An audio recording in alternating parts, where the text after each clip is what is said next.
welcome to my channel. In today's video, I want to show you how I do project tracking with Excel.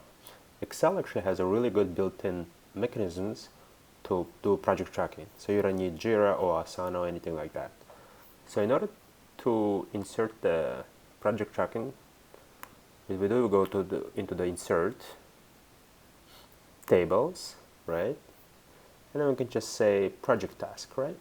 So we select one of these, say insert. Let's close this. Here we have this like pre-filled demo, right? It's kind of cool. So let's say our project is house renovation project, right? It's actually something I'm doing right now. Say the first task is to remove the carpet, right? We can assign priority. Carpet probably the first thing you want to do. So we give P0. We can assign the person. And then we can say, let's say we in progress, right? And we started, say we started like on September 5th, right? A few days ago. And we're hoping to end it on the 9th, right? We're really slow carpet removers.